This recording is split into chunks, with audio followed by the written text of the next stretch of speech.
ব্যতিক্ৰমী যাত্ৰাৰ আৰম্ভণি। ইয়াৰ অধীনত 1950 চনত ফাঁচী বজাৰত এখন OPD ডিস্পেন্সাৰী স্থাপন কৰা হয়।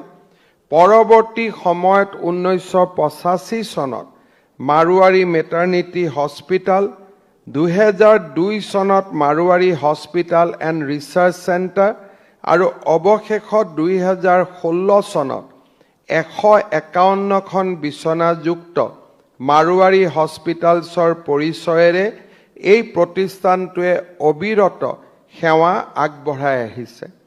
প্ৰতিষ্ঠানটোৰ প্ৰতিষ্ঠাপকসকলৰ সপোনৰ সৈতে সংগতি ৰাখি চিকিৎসালয়খনে জনসাধাৰণক উন্নত স্বাস্থ্য সেৱাৰ প্ৰদান কৰাৰ লগতে সুলভ মূল্যত চিকিৎসা সেৱা আগবঢ়াই এটা বিশাল পৰিক্ৰমা ইতিমধ্যে পাৰ কৰিছে। প্ৰসূতি সেৱাৰ ক্ষেত্ৰত মাৰোৱাৰী মেটাৰ্নিটি হস্পিটাল এক উৎকৃষ্টতাৰ কেন্দ্ৰত পৰিণত হৈছে। কোভিড মহামাৰীৰ সময়ত এই প্ৰতিষ্ঠানে লোৱা গুৰুত্বপূৰ্ণ সেৱা আমাৰ ৰাজ্যৰ স্বাস্থ্য সেৱাৰ লগত মানৱ সেৱাৰ ইতিহাসতো সদায়ে স্মৰণীয় হৈ ৰব। কোভিডৰ সময়ত ৰাজ্যৰ স্বাস্থ্যমন্ত্ৰী হিচাপে মই কাৰ্যনিৰ্বাহ কৰিছিলোঁ আৰু সেই সময়ত আমাৰ মাৰোৱাৰী হস্পিটাল আৰু বৃহত্তৰ হিন্দীভাষী সমাজখনে যি ধৰণে জনতাৰ সেৱা কৰিছিল সি আজিও মোৰ মানসপটত সজীৱ হৈ আছে আৰু সঁচাকৈ তাৰ বাবে আমি আপোনালোকৰ ওচৰত ধন্যবাদৰ পাত্ৰ। বৰ্তমান ৰাজ্যৰ শীৰ্ষস্থানীয় চিকিৎসালয়সমূহৰ অন্যতম মাৰোৱাৰী হস্পিটালে সুলভ মূল্যত বিভিন্ন বিশেষজ্ঞ সেৱাৰ লগতে অত্যাধুনিক ICU, NICU, PICUৰ উন্নত মানৰ জৰুৰীকালীন সেৱা প্ৰদান কৰি দৰিদ্ৰ পৰিয়ালসমূহৰ বাবে বিপদৰ সাৰথীত পৰিণত হৈছে। দৰিদ্ৰ লোকসকলক সম্পূৰ্ণ বিনামূলীয়াকৈ আজি ডায়েলিচিছ সেৱা আৰু ইয়াৰ অন্যতম ফ্লেগশ্বিপ প্ৰগ্ৰেম দৰিদ্ৰ ৰোগীৰ বাবে মাচুলবিহীন জেনেৰেল বেড স্কিমৰো মই শলাগ লৈছোঁ। প্ৰতি বছৰে চিকিৎসালয়খনে আয়োজন কৰি অহা বিনামূলীয়া স্বাস্থ্য শিবিৰ আৰু বিনামূলীয়া অস্ত্ৰোপচাৰ শিবিৰেও বহু আৰ্তজনক বিশেষভাৱে উপকৃত কৰিছে। মই অত্যন্ত আনন্দিত যে চিকিৎসা সেৱাৰ লগে লগে চিকিৎসাৰ লগৰ বাবে প্ৰয়োজনীয় মানৱ সেৱাৰ সৃষ্টিটো এই আমাৰ মাৰোৱাৰী হস্পিটালে বিশেষ বৰঙণি আগবঢ়াইছে। 3টা বিভাগত DNB কোৰ্চ এই হস্পিটালত আৰম্ভ কৰা হৈছে আৰু শ্ৰীমন্ত শংকৰদেৱ স্বাস্থ্য বিজ্ঞান বিশ্ববিদ্যালয়ৰ অধীনৰ হেল্থ ছায়েন্সৰ 4টা ডিপ্ল'মা পাঠ্যক্ৰমো এই চিকিৎসালয়খনে ইতিমধ্যে আৰম্ভ কৰিছে। এটা শতিকাৰ অধিক সময় নিৰলস সেৱাৰে এই প্ৰতিষ্ঠানটোৱে কেৱল চিকিৎসা সেৱাৰ কেন্দ্ৰ হিচাপেই নহয়, বৰঞ্চ সামূহিক সদিচ্ছা আৰু দাতব্য সেৱাৰ উজ্জ্বল চানেকিৰে সমাজৰ বাবে এক উৎকৃষ্ট আদৰ্শত পৰিণত হৈছে। এই চিকিৎসালয়খনৰ যিটো পৰিক্ৰমা তাক মই ওচৰৰ পৰা দেখাৰ মোৰ সৌভাগ্য হৈছিল। 2006 চনত স্বাস্থ্যমন্ত্ৰী হিচাপে দায়িত্ব লোৱাৰ পিছত কেইবাবাৰো এই হস্পিটালত অহাৰ মোৰ সৌভাগ্য হৈছিল। হস্পিটালৰ ভূমি আদিৰ সমস্যা সমাধান কৰাৰ ক্ষেত্ৰতো সৰুকৈ ভূমিকা পালন কৰাৰ মোৰ সৌভাগ্য হৈছিল আৰু মই নিৰন্তৰভাৱে দেখা পাওঁ যে আমাৰ মাৰোৱাৰী সমাজৰ ভিতৰৰ পৰা এই হস্পিটালখনক জীৱন্ত কৰি ৰখা, দৰিদ্ৰজনৰ প্ৰতি সেৱা আগবঢ়োৱা আৰু সমাজৰ বাবে কিবা এটা কৰাৰ অদ্ভুত ইচ্ছা শক্তি এই হস্পিটালখনৰ উত্তৰণৰ লগত জড়িত হৈ আছে।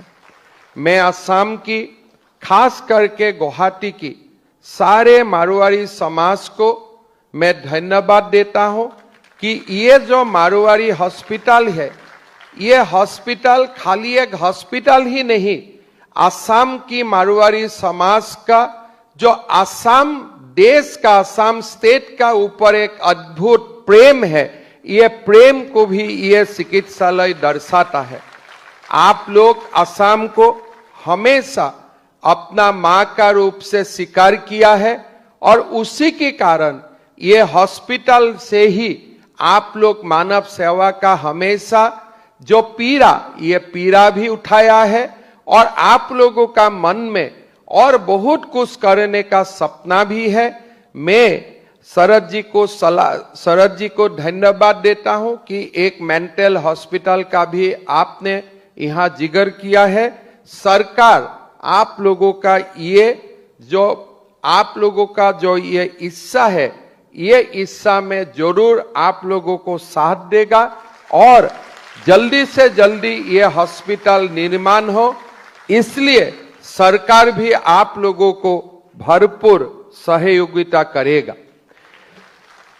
शतिका गरका এই প্ৰতিষ্ঠানখনৰ অসমৰ জনজীৱনক সমৃদ্ধ কৰাত আমাৰ মাৰোৱাৰী সমাজে আগবঢ়াই অহা অৱদানৰ এক জীৱন্ত উদাহৰণ। আজিৰ এই মহান উপলক্ষত মই অকণমান অসমৰ মাৰোৱাৰী সমাজৰ ইতিহাসৰ বিষয়েও আমাৰ অসমৰ নতুন প্ৰজন্মই যাতে জানিব পাৰে তাৰ কাৰণে মই অকণমান আলোকপাত কৰিব বিচাৰিছো। বহুতে ভাবে যে অসমৰ মাৰোৱাৰী সমাজ যোৱা কেইটামান বছৰত অসমত আহি উপস্থিত হৈছে। 110 বছৰৰ এই চিকিৎসালয়খনে প্ৰমাণ কৰে যে আমাৰ অসমৰ মাৰোৱাৰী সমাজৰ অসমৰ মাটি আৰু পানীৰ লগত থকা এক দীঘলীয়া সম্পৰ্ক। 110 বছৰৰ এই হস্পিটালখনে এক জীৱন্ত সাক্ষী যে আমাৰ মাৰোৱাৰী সমাজখনৰ অসমৰ লগত কিমান দীঘলীয়া সম্পৰ্ক আছে। মই মনত পেলাও, আজিৰ পৰা প্ৰায় 470 বছৰ পূৰ্বে কোচ ৰজা নৰনাৰায়ণৰ আমন্ত্ৰণত সেনা বাহিনীৰ চৰ্দাৰ বিজয় সিং অসমলৈ অহা প্ৰথম গৰাকী মাৰোৱাৰী ব্যক্তি আছিল। 1826 চনত ইয়াণ্ডাবু সন্ধিৰ সময়ত অসমত 4টা মাৰোৱাৰী ব্যৱসায়িক প্ৰতিষ্ঠান থকাৰ প্ৰমাণ ইতিহাসে যোগান ধৰে। 1800 শতিকাৰ সময়ছোৱাত গোৱালপাৰাত পোদ্দাৰ নামৰ এটা ব্যৱসায়িক প্ৰতিষ্ঠানৰ উল্লেখ পোৱা যায়। সেই সময়ছোৱাতে অসমলৈ আহি ইয়াত বসবাস কৰি এজন সফল ব্যৱসায়ী হিচাপে মূৰ দাঙি উঠা এটা নাম আছিল নৱৰংগৰাম আগৰৱাল। আগৰৱালা বংশৰ পৰৱৰ্তী প্ৰজন্মসমূহে পিছলৈ অসমীয়া ভাষা সাহিত্যৰ বিকাশত এক ডাঙৰ ভূমিকা পালন কৰিলে। তেওঁলোকৰ ভিতৰত আনন্দ চন্দ্ৰ আগৰৱাল, চন্দ্ৰ কুমাৰ আগৰৱাল, ৰূপকোঁৱৰ জ্যোতিপ্ৰসাদ আগৰৱালাৰ দৰে মহান ব্যক্তিসকল অন্তৰ্ভুক্ত হৈ আছে। সময়ৰ লগে লগে অসমলৈ মাৰোৱাৰী লোকসকলৰ আগমন বৃদ্ধি পালে। আজি মাৰোৱাৰী লোকসকল অসমৰ জনগাঁথনিৰ এক গুৰুত্বপূৰ্ণ অংগ হৈ পৰিছে। অসমলৈ আহি স্থায়ীভাৱে বসবাস কৰা মাৰোৱাৰী লোকসকলে আমাৰ ৰাজ্যৰ বৈচিত্ৰ্যময় সাংস্কৃতিক পৰম্পৰাক আৰু অধিক সমৃদ্ধ কৰিছে। অসমীয়া ভাষাৰ ক্ষেত্ৰতো সদায়ে মাৰোৱাৰী সমাজে গুৰুত্বপূৰ্ণ অৱদান যোগাই আহিছে। 1860 চনত বিজয় সিঙৰ নাতি তথা হৰিপ্ৰসাদ চৌধুৰীৰ পুত্ৰ গোবিন্দৰাম চৌধুৰীয়ে অসমীয়া ভাষাত পুথি ৰচনা কৰিছিল। তেওঁ হয়তো প্ৰথম গৰাকী এনে মাৰোৱাৰী লেখক আছিল যিয়ে অসমীয়া ভাষাত কিতাপ লিখিছিল। পৰৱৰ্তী সময়ত দেৱী প্ৰসাদ বাগদুৰীয়া, ডক্টৰ সাবৰমল সাংগানেৰিয়া, কাপুৰচান্দ জৈন, পদুম কুমাৰ জৈন, ছগনলাল জৈন, ডক্টৰ শ্যাম সুন্দৰ হৰলালকা, গোপাল জালান, শ্যাম সুন্দৰ জালান, চিৰঞ্জীৱ জৈন, উমেশ খণ্ডেলিয়া, বিজয় আগৰৱালা, কিশোৰ জৈন, ছবিলাল জৈন, ৰাজকুমাৰ ঝাংকাৰী, ডক্টৰ নিৰ্মল চাহেৱালা, যুগল মহেশ্বৰী, নন্দকিশোৰ মহেশ্বৰী আদি বহু মাৰোৱাৰী লিখকে অসমীয়া ভাষাত বিভিন্ন গ্ৰন্থ ৰচনা কৰি অসমীয়া সাহিত্যক সমৃদ্ধ কৰিছে। অসমৰ মাৰোৱাৰী সমাজে মানৱ কল্যাণৰ বাবে অসমত বিদ্যালয়, মহাবিদ্যালয়, চিকিৎসালয় আদি নিৰ্মাণত বহু দিনৰ পৰা অনন্য অৰিহণা যোগাই আহিছে। অসমৰ প্ৰতিখন পুৰণা মহাবিদ্যালয়, পুৰণা বিদ্যালয়ৰ লগত কিবা নহয় কিবা প্ৰকাৰে অসমৰ মাৰোৱাৰী সমাজখন জড়িত হৈ আছিল আৰু তাৰ উদাহৰণ আজিও এই বিদ্যালয় মহাবিদ্যালয়সমূহৰ নামসমূহৰ পৰা আমি অনুভৱ কৰিব পাৰোঁ। ডিব্ৰুগড় চিকিৎসা মহাবিদ্যালয় প্ৰাংগণৰ প্ৰসূতি ভৱন, গুৱাহাটীৰ ভুৱনেশ্বৰ বৰুৱা কৰ্কট প্ৰতিষ্ঠান, শিলচৰ কৰ্কট চিকিৎসালয় আদিৰ দৰে বহু চিকিৎসা প্ৰতিষ্ঠানত মাৰোৱাৰী সমাজে গুৰুত্বপূৰ্ণ অৱদান আগবঢ়াই আহিছে। মাৰোৱাৰী যুৱ মঞ্চ, মাৰোৱাৰী সন্মিলনৰ অধীনত চলাই থকা এম্বুলেন্স সেৱা, বিনামূলীয়া স্বাস্থ্য শিবিৰ, ৰক্তদান শিবিৰ, কৃত্ৰিম অংগ প্ৰদানৰ দৰে এই পদক্ষেপৰ পৰাও বহু লোক উপকৃত হৈছে। মানৱ সেৱাৰ উপৰিও অসমৰ ব্যৱসায় আৰু উদ্যোগীকৰণৰ ক্ষেত্ৰতো মাৰোৱাৰী লোকসকলৰ অপৰিসীম অৱদান আছে। ৰাজ্যৰ যুৱক যুৱতীসকলে এই প্ৰতিষ্ঠানসমূহৰ পৰা সংস্থাপনৰ সুবিধা পাইছে। আজিৰ এই দিনটোত মই পুনৰ এবাৰ অসমৰ মাৰোৱাৰী সমাজখনক অসম মাতৃক সমৃদ্ধ কৰাৰ বাবে আৰু অসমৰ প্ৰতি সেৱা আগবঢ়োৱাৰ বাবে মই অসমৰ সমগ্ৰ মাৰোৱাৰী সমাজখনক আজিৰ দিনটোতে কৃতজ্ঞতা আৰু ধন্যবাদ আগবঢ়াইছোঁ। आसाम के मारवाड़ी समाज का हमारे आसाम का डेवलपमेंट का इतिहास में एक बहुत बड़ा कंट्रीब्यूशन है।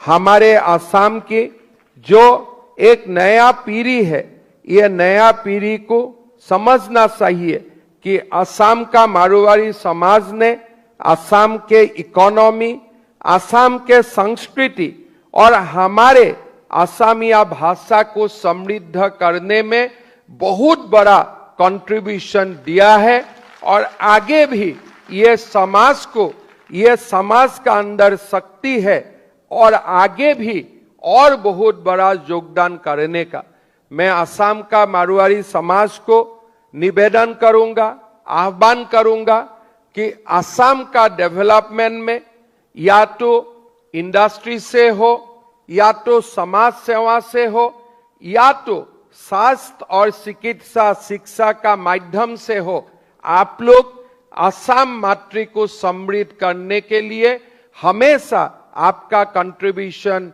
बढ़ाते रहे। यही मैं आप लोगों को आज की सभा का मन से आप लोगों को मैं रिक्वेस्ट करूंगा, आपको मैं निवेदन करूंगा। हमारे असम की मारवाड़ी समाज का असम का साथ एक बहुत बड़ा लंबा संबंध है। जब जब कोई व्यक्ति आके असम का मारवाड़ी समाज को कोई कभी कभी नॉन असमीज बोलने का प्रयास करते हैं, तब मेरा दुख लगता है। इसलिए हमारे समाज कोई नॉन असमीज नहीं है। असम का मारवाड़ी समाज ने असम को सेवा करने के लिए असमिया समाज से कोई कम नहीं किया है। हमारे समाज का साथ साथ एक साथ असम को समृद्ध करने के लिए हमेशा तत्पर रहता है, हमेशा सेवा करने का प्रयासरत होते हैं। मैं निवेदन करूंगा, हमारे जो समाज है, ये समाज को समझना चाहिए कि जो समाज का इतिहास ही 200 साल पुराना है, ये समाज कभी भी हमसे अलग नहीं हो सकता है। यही समाज हमारी अपनी समाज है, इसीलिए यही समाज को कभी भी लांछन लगाने का काम हमको नहीं करना चाहिए। हमें उल्टा ये समाज का अंदर जो शक्ति है, ये समाज का अंदर जो काम करने का एक अद्भुत शक्ति है, ये शक्ति को असम का विकास में काम आए, इसके लिए ही हमें सबको एक साथ लेके आगे बढ़ना है, यही आज समय का आह्वान है। मैं मारवाड़ी समाज को आज की ये एक महान दिन में, पवित्र दिन में आप लोगों का सेवा के लिए और असम के लिए आप लोगों का कंट्रीब्यूशन के लिए मैं और एक बार आप लोगों को धन्यवाद देता हूं, आप लोगों को मैं अभिनंदित करता हूं। मारवाड़ी चिकित्सालय এই বিরামহীন যাত্রাত এই প্ৰতিষ্ঠানখনৰ চিকিৎসক, নাৰ্ছ, কৰ্মচাৰী সকলোৰে সেৱা জড়িত হৈ আছে। আজিৰ এই দিনটোত মই পুনৰ এবাৰ এই চিকিৎসালয়খনত নিস্বাৰ্থভাৱে কাম কৰা প্ৰতিগৰাকী চিকিৎসক, নাৰ্ছ, পেৰামেডিক্স, কৰ্মচাৰী যিসকল অৱসৰ পালে তেওঁলোকক আৰু যিসকলে কাম কৰি আছে তেওঁলোককো মই পুনৰ এবাৰ ধন্যবাদ আৰু কৃতজ্ঞতা জনাইছো। हमार स्वास्थ्य सेवा असम की जो चिकित्सा का जो आज का दिन में हमारे जो परिवेश है, हम लोग बहुत बड़ा कामयाबी हासिल किया हो और आज असम के जो पब्लिक हेल्थ सिस्टम है ये देश का सबसे एफिशिएंट पब्लिक हेल्थ सिस्टम में गिना जाता है। अभी अभी हमारे एसआरएस का बुलेटिन पब्लिश हुआ 2022-2023 का, और साथ में एनएफएसएस 6 का भी रिपोर्ट हमारे सामने आया। 2006 में जब मैं असम के स्वास्थ्य मंत्री का जिम्मा लिया था, वो समय असम की मैटरनल मोर्टेलिटी प्रति लाख में 490 रहा किया था। असम सबसे नीचे थे और असम के घंटी नीचे से शुरू होते हैं और नेशनल हेल्थ इंडिकेटर से हम 300 पॉइंट नीचे थे। लेकिन अभी जो एसआरएस 22-23 आए, हम 490 से इंप्रूव करते करते 84 तक पहुंचा।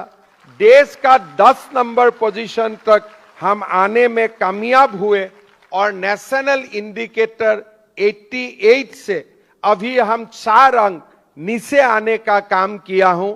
मतलब आज असम देश का हेल्थ सिस्टम में हम एक कंट्रीब्यूटरी स्टेट, डेवलपमेंट जर्नी में एक कंट्रीब्यूटरी स्टेट का रूप से हम लोग अपना आइडेंटिटी लिखने में कामयाब हुआ हूं। मैं विश्वास करता हूं असम के पब्लिक हेल्थ सिस्टम, असम के जो हमारे प्राइवेट हॉस्पिटल्स है, सब लोग मिलके ये हेल्थ इंडिकेटर हम लोग और अच्छा करेगा। अभी भी इन्फेंट मोर्टेलिटी हमारे लिए एक चिंता का विषय है। मैं मारवाड़ी हॉस्पिटल के लिए और तमाम हॉस्पिटल को मैं बोलना चाहूंगा कि असम के आगे 3-4 साल में जैसे मैटरनल मोर्टेलिटी रेट को हमें कंट्रोल करने में कामयाब हुए, इसी तरफ इन्फेंट मोर्टेलिटी रेट